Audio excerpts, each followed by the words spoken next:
Si tu aimes mes vidéos et veux m'aider à faire grandir la chaîne, n'oublie pas les pouces bleus, les commentaires et le partage.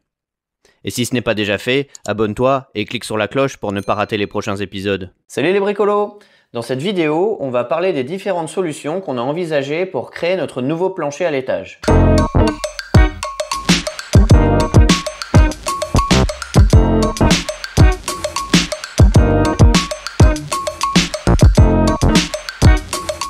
Si vous avez suivi notre aventure, vous devez savoir qu'on envisage de faire un nouveau solivage au-dessus du sol existant. Si vous vous demandez pourquoi, je vous laisse aller voir la vidéo dans laquelle on détruit le plancher de l'étage, puisque j'explique les raisons pour lesquelles on a décidé de faire ce nouveau solivage. Vous trouverez la vidéo ici. C'est un sujet qui nous a demandé énormément de réflexion, c'est d'ailleurs une des raisons pour lesquelles on est aussi en retard sur le chantier, et je voulais partager avec vous les différentes solutions techniques qu'on a envisagées.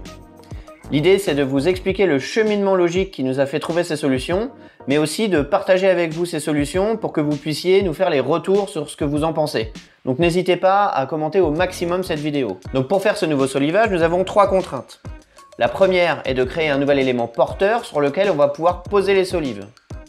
La deuxième, c'est de prendre en compte la semelle de la ferme de charpente, car celle-ci passe au-dessus du sol existant, donc elle passe en plein milieu du nouveau sol qu'on veut créer, ce qui crée pas mal de problèmes. Et la troisième, c'est de respecter la hauteur du sol fini que nous avons déterminé. On a étudié principalement 3 solutions. Et pour être suffisamment clair, je vais vous les présenter sur l'ordinateur, puisqu'on les a modélisées dans SketchUp. Donc là, vous voyez, c'est le rez-de-chaussée de la maison modélisée avec les fameuses fermes de charpente. Donc nous, ce qu'on va regarder, c'est uniquement cette partie-là de la maison. Parce que pour rappel, on a décidé dans un premier temps d'aménager uniquement cette partie-là de l'étage. On verra après si on arrive à faire l'autre partie. Donc on se focalise uniquement sur cette partie. Et ici, là en dessous, c'est le salon. Donc c'est ce que vous avez vu dans la vidéo. Quand on refait le plafond du salon, c'est la pièce qui est là-dessous. Donc on va se focaliser uniquement sur cette partie. Donc la première solution qu'on a envisagée, c'était d'installer une poutre en lamellé-collé perpendiculaire à la poutre existante que vous voyez ici. Donc la poutre en lamellé-collé, ça donnerait ça. Cette poutre ferait toute la longueur de la pièce en s'appuyant sur les 2 murs extérieurs, donc ici et là, et sur le mur de refend. Cette solution engendre plusieurs problèmes. Le premier, c'est que pour respecter les calculs de structure, on est obligé de prendre une poutre en lamellé-collé de très forte section. Et si on veut qu'elle respecte aussi la hauteur du sol fini désiré, eh bien on est obligé de la baisser, parce que là, le sol fini, il est à peu près là. Donc on serait obligé de la mettre plus bas. Sauf que, là je vous montre, on la met plus bas. Donc si je la mets plus bas, qu'est-ce qui se passe? Elle se retrouve entre les solives. Or, si vous avez suivi notre aventure, vous savez que nous, on a posé des plaques de médium ici, ici et ainsi de suite pour refaire un plafond. Ça veut dire que quand on est dans le salon, on a un très joli plafond blanc au-dessus des solives anciennes. Et donc là, si on laisse cette poutre comme ça entre les 2 solives, eh ben, il va y avoir un endroit, donc ici, où au lieu d'avoir notre joli plafond blanc, eh ben, il va y avoir un décroché, un trou, on va voir la poutre en lamellé-collé à l'intérieur du salon. Et franchement, ça, on n'est pas super fan. Donc on pourrait se dire dans ce cas, tant pis, on n'a qu'à faire un sol existant plus haut que prévu. De toute façon, l'idée c'était de rehausser le sol, et tant pis, il sera plus rehaussé que ce qu'on voulait. On la remet à la hauteur d'origine, voilà, ici. Sauf que là, il y a un autre problème.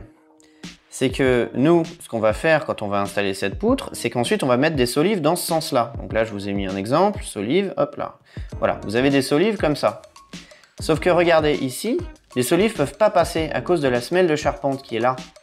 Si je décale cette solive, vous allez voir, elle rentre dans la semelle de charpente.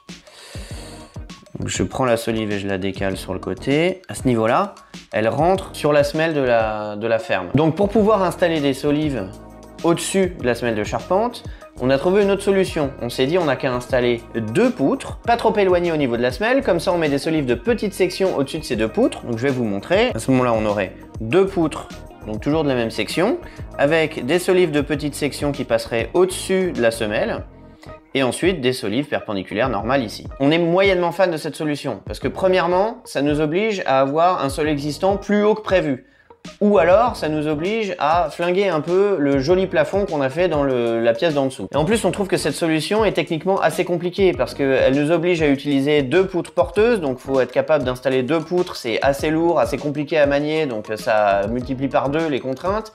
et aussi à utiliser des solives de sections différentes, puisqu'on va utiliser des solives ici qui tiennent à peu près 2,50 m, 3 mètres de portée, plus là des toutes petites solives. Donc du coup, on trouvait que cette solution était quand même un peu complexe et on a cherché autre chose. Et là, on est parti sur une solution qui respecte les charges telles qu'elles sont déjà existantes dans la maison. Donc je m'explique, on a cherché une solution où on allait faire un nouveau solivage au-dessus du solivage existant avec une poutre maîtresse parallèle à cette poutre, au-dessus de celle-ci en fait, et remettre des solives dans le même sens.